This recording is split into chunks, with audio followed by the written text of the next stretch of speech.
Hey, everybody, and welcome back to Forbidden Unveiled. I'm John Doe, and today we're going to be taking a look at, we're going to be going deep diving into this whole smart city thing. It is a thing. Is a thing, it's definitely a thing, and, I have a pretty lot to talk about. we have a lot to talk about. And so I'm joined today with our conspiracy expert, Jane Doe. Hello, everybody. Welcome back. Thanks for having me. So I guess the first thing we have to address is, have you noticed this thing where every time there's a huge wildfire, somewhere in the world, the internet just explodes with these smart city theories? It's like clockwork. It's like clockwork. It's like Disaster strikes. disaster strikes, and then bam, instant conspiracy. And so this is It's happening again. it's happening again right now with the fires in LA and Myrtle Yeah. Beach. And so it's really got me thinking, is there something to this? Well, it's definitely tapping into this kind of undercurrent of anxiety that people already have about smart cities. The whole idea of constant surveillance and the global elite, pulling the strings behind the scenes. Yeah, it's like feeding into that pre-existing fear that's already out there. Exactly. And we saw the same thing after the fires in Hawaii and Canada and Spain. It's like this recurring pattern. So let's get specific then. What are people actually saying about LA? What's the conspiracy theory there? Well, in LA, they're linking the fires to the city's Smart LA 2028 plan. Okay. They're saying it was all a plot to, clear the way for this huge tech takeover. But if you actually look into the plan itself, you'll see that it's really about integrating technology into the existing infrastructure, not wiping everything out and starting from scratch. Right. It's like optimizing what's already there, not necessarily burning it all down and starting over. Exactly. Rebuilding after a disaster like that is so expensive. Way more expensive than just integrating some new tech into the existing systems. Makes sense. So what about Myrtle Beach then? What's the conspiracy theory there? Well, it's kind of similar, actually. There are all these rumors online about this supposed smart city project. That's, the real reason behind the fires. But here's the thing. There's no official plan for a smart city project in Myrtle Beach. Wait, so they're making up a conspiracy theory about something that doesn't even exist. Pretty much. I mean, you'd think you'd at least have a vague document or a politician's quote or something to spin. Yeah, you'd think so, but this is what makes this theory so interesting because it really shows how fast misinformation can spread, especially when it taps into those existing fears about, Huh. shadowy figures controlling everything. Yeah, no, it's like the perfect storm of fear and misinformation. Exactly. Okay, so let's cut to the chase. Are there any facts, any actual evidence that these theorists are using to back up these claims, or is it all just speculation? Well, some are pointing to this tweet supposedly from Klaus Schwab, the founder of the World Economic Forum. Well- This supposed tweet says something like, "From the ashes of LA, a smart city will emerge." Oh, Klaus Schwab, the internet's favorite villain. Right, he's in every conspiracy theory these days. He really is. But anyway, fact checkers quickly debunked that tweet. Schwab never said anything even close to that. Shocker. I know, right? So no smoking gun there. What about the official investigations into the fires themselves? Any signs of arson or anything suspicious? Nope, none at all. Investigations are ongoing, but so far there's no evidence to suggest that either fire was intentionally set. Experts believe the LA fires were fueled by those strong Santa Ana winds and the dry conditions. It's kind of a recipe for disaster, unfortunately. Yeah, nature can be pretty destructive on its own. You don't always need a conspiracy to explain these things. True, but people love to connect the dots even when those dots don't actually exist. Yeah, it's all about the narrative, right? Though, speaking of narratives, this whole thing makes me think about this idea of disaster capitalism, where companies might actually profit from rebuilding after a disaster, even if, they didn't have anything to do with starting the disaster in the first place. Yeah, disaster capitalism, it's definitely something to be aware of. Right, because even if these fires weren't intentionally set, there's always potential for exploitation, especially in those communities hit hardest by the disaster. Absolutely. It's a complex issue, and, we need to be mindful of those who might try to capitalize on tragedy. Okay, so we've got debunked tweets, investigations pointing to natural causes, and this whole shadow of disaster capitalism looming over it all. But what about those genuine anxieties at the heart of this? People are genuinely worried about these smart city and 15-minute city concepts. Are those concerns completely unfounded? Well, that's what we need to unpack, right? People are worried about surveillance data collection and potentially having their freedom of movement restricted. Yeah. These are serious concerns that need to be discussed openly and honestly. Yeah, and that's where it gets tricky, because how do we separate those legitimate criticisms of urban planning from these far-fetched conspiracy theories? It feels like everyone's just throwing everything into the same pot and stirring up this big confusing stew. Exactly. And then you've got things like Agenda 2030, which is this UN initiative focused on sustainable development and the World Economic Forum's involvement in promoting these smart city ideas. Hold on, can we pause for a second? Because what exactly is Agenda 2030? It sounds a little ominous. It's basically a set of goals that the UN adopted back in 2015. Hmm. They aim to tackle all these global challenges like poverty and hunger and climate change and inequality. It often gets brought up in these smart city discussions, but it's important to remember that Agenda 2030 itself is very broad. It's not some blueprint for a global takeover, despite what some conspiracy theorists might say. Okay, so we've got these legitimate concerns about smart cities, this somewhat vague UN plan that keeps getting thrown into the mix. And then you have organizations like the World Economic Forum actively promoting these smart city initiatives. It feels like a lot to unpack. It definitely is, and that's why it's so important to approach all of this with a critical eye. We need to look at the evidence, consider different perspectives, and not jump to conclusions based on fear or speculation. You're absolutely right, and that's exactly what we're going to do in the rest of this deep dive. We're going to break down these smart cities, explore the potential benefits and risks, and discuss those ethical considerations that are so crucial to this whole conversation. So stay tuned, everyone. We'll be right back after a quick break. Welcome back to Forbidden Unveiled. Before the break, we were talking about wildfires and how they seem to spark all these smart city conspiracy theories. And, Hmm. we tackled some of the really out there misinformation. But Define I that. think it's time to kind of shift gears a little bit and dive into what smart cities actually are, beyond the fear mongering and the clickbait headlines. Like, what does a smart city actually look like? Yeah, that's a great idea. I think we've been using this term smart city a lot, but it does still feel kind of like a buzzword. Like, what does it actually mean in practice? Yeah. What does a smart city actually look like? Feel like, paint me a picture. Okay, so imagine a city that uses technology and data to improve everyday life for its residents. So think about smart traffic management systems that reduce congestion sensors, that monitor air quality and pinpoint, pollution hotspots, or even apps that connect residents directly to city services. It's all about using technology to make cities more efficient, sustainable, and more livable. Okay, I can see that. But I think what throws people off is this idea that smart automatically equals surveillance, like Big Brother is watching your every move. Is that really the case? It's not that simple. A lot of smart city initiatives are actually focused on things like improving infrastructure, reducing energy consumption, and making services more accessible. For example, some cities are using sensors to optimize waste collection routes, which saves time, fuel, and ultimately taxpayer money. Yeah, that makes sense. But I think what makes people nervous is the idea that all this data is being collected, our movements, our habits, our preferences. Is that information really safe? I mean, we hear about data breaches all the time. You're right to be concerned about that. Data privacy and security are absolutely crucial in a smart city environment, and that's where, transparency and robust regulations are so important.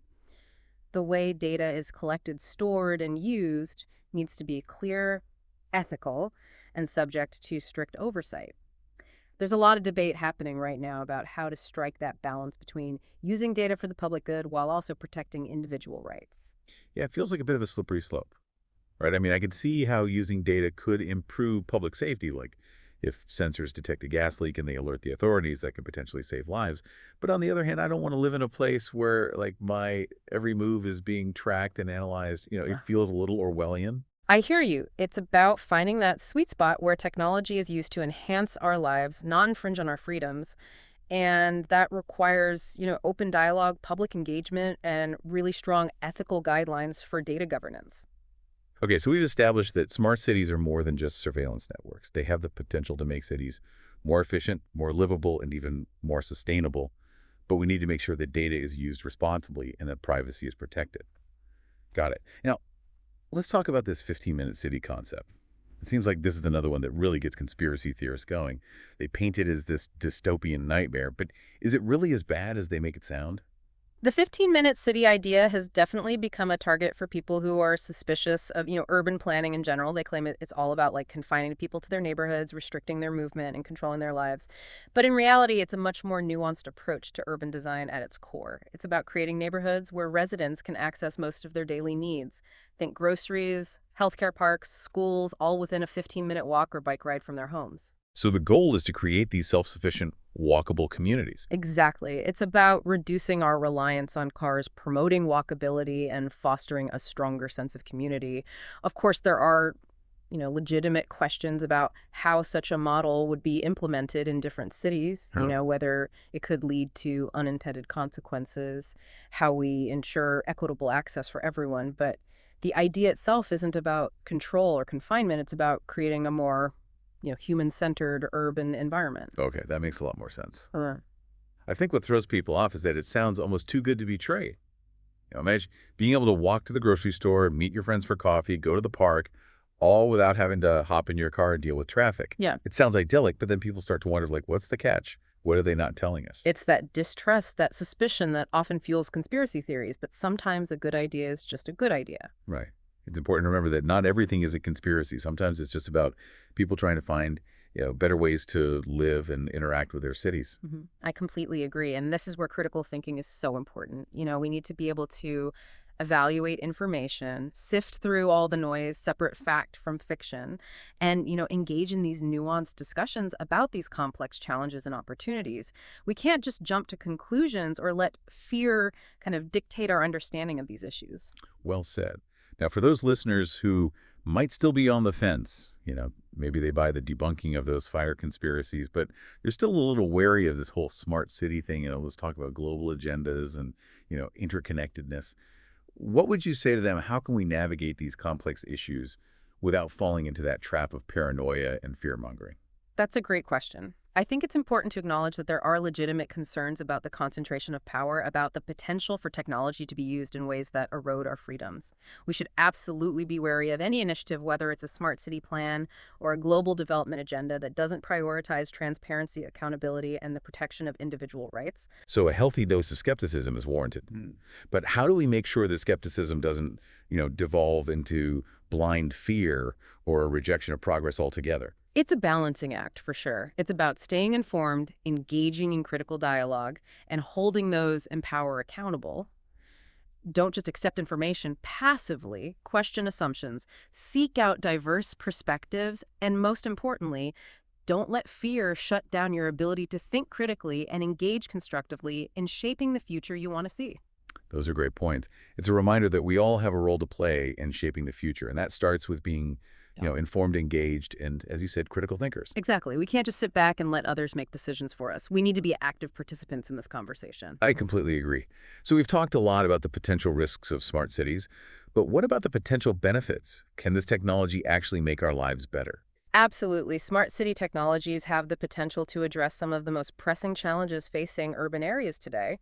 We already touched on things like improving traffic flow, reducing congestion, and optimizing waste management, but it goes far beyond that. Imagine a city where sensors detect and report potholes in real time so they can be fixed quickly and efficiently before they cause accidents or damage vehicles. Okay, I can get behind that. Potholes are the worst. Right. Or imagine a city where smart streetlights adjust their brightness based on pedestrian traffic so they dim when no one's around, saving energy and reducing light pollution.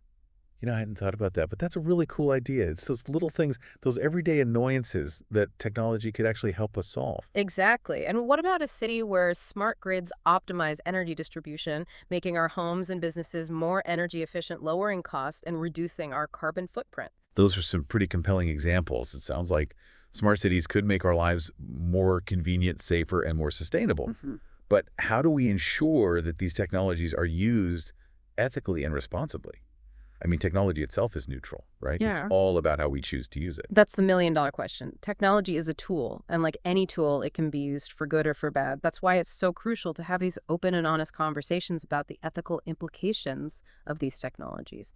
We need to develop clear guidelines, regulations that put human well-being first, protect privacy, and make sure that the benefits of smart cities are shared equitably across all segments of society. It's so important. We can't just let technology dictate our future. We need to be the ones shaping it, guiding it, making sure it serves humanity, not the other way around. Exactly. We need to be proactive, not reactive. We need to be asking the tough questions, demanding transparency, and holding those in power accountable. I think that's a great place to leave our listeners for today. This is a conversation that needs to continue, and it's a conversation that we all need to be a part of. I completely agree. The future is not something that just happens to us. It's something we create together through our choices, our actions, and our engagement. Welcome back to Forbidden Unveiled. Oh, So we've been talking a lot about smart cities, the potential risks, the benefits, the conspiracy theories, all that fun stuff. And before the break, we were discussing the importance of being proactive and engaged in shaping the future, yeah. instead of just letting things happen to us. Exactly. It's about reclaiming our agency, not just being passive consumers of information, but actually like shaping the world we want to live in. Yeah, I love that idea, but it's like, where do we even begin? Yeah. All this stuff can feel so overwhelming, especially when you're constantly bombarded with all these, conflicting narratives and opinions. Yeah, it's understandable to feel overwhelmed. There's a lot of information out there, and it can be really hard to know where to start. But I think the best thing to do is just start by asking yourself some basic questions like, what are your concerns about smart cities? What kind of future do you want to see for your own community? Once you have a clearer sense of like your own values and priorities, then you can start, seeking out information and perspectives that align with those. Okay, that makes sense. So let's say I'm like really concerned about privacy. Like, what are some concrete steps I can take to make sure my data is protected in a smart city environment? Well, I would say start by learning about the data privacy laws and regulations in your city or region. A lot of cities are developing data governance frameworks that outline how data can be collected, used, and shared. See if your city has a privacy policy or a data protection officer. Find out if there are any local advocacy groups or initiatives that are pushing for stronger privacy protections. Attend city council meetings or public forums where these smart city projects are being discussed. Don't be afraid to speak up and voice your concerns. So it's about being an active and informed citizen, not just a passive resident. Exactly. And that goes beyond just smart cities. It's about being engaged in all aspects of civic life. I like that. Okay. Oh, wait, so let's shift gears a little bit. Yeah. We've talked a lot about the potential risks of smart cities, but what about the potential benefits? Can this technology actually make our lives better? Absolutely. Smart city technologies have the potential to address some of the biggest challenges facing urban areas today, from traffic congestion and pollution to energy efficiency and public safety. Yeah, we talked about some examples earlier, like those smart traffic management systems and, optimizing waste collection. What are some other ways that smart city technology could improve our lives? Well, think about things like smart streetlights that adjust their brightness based on pedestrian traffic so they dim when no one's around, saving energy and reducing light pollution. Oh, that's a cool idea. Or imagine sensors that detect and report potholes in real time so they can be fixed quickly and efficiently before they cause any accidents or damage vehicles. Those are the kind of like practical applications that I think really resonate with people. It's not just about some, futuristic vision of a city. It's about addressing those like everyday annoyances that make city living a bit of a headache sometimes. Exactly. And let's not forget about the potential for smart grids to optimize energy distribution, making our homes and businesses more energy efficient, lowering costs, and reducing our carbon footprint. Okay, those are some pretty compelling examples. It sounds like smart cities could make our lives, more convenient, safer, and more sustainable. But how do we ensure that these technologies are used ethically and responsibly? I mean, we've said it before, technology itself is neutral. It's all about how we choose to use it. Right. That's the key question, isn't it? We need to be thoughtful and deliberate about how we implement these technologies. We need clear guidelines and regulations that prioritize human well-being, protect privacy, and ensure that the benefits of these smart cities are shared equitably across all segments of society. So it's not just about, embracing these new technologies blindly. It's about having those tough conversations about the ethics, about the unintended consequences, and about, who benefits from these advancements. It's about being critical, asking questions, and demanding transparency from those who are developing and implementing these technologies. Yeah, I think that's a great point. And it sounds like this is really just the beginning of a much larger conversation about the future of our cities and how technology is going to shape our lives. It absolutely is, and it's a conversation that we all need to be a part of because the future is not something that just happens to us. It's something that we create together through our choices and our actions. I love that that's a great note to end on. Well, Jane, thank you so much for joining us today. It's been a fascinating conversation. It's been a pleasure, as always. And to all of our listeners out there, thanks for joining us on this deep dive into the world of smart cities and conspiracy theories. Remember, critical thinking is your best defense against misinformation and fear-mongering. Stay curious, stay informed, and stay engaged. And we'll see you next time on Forbidden Unveiled.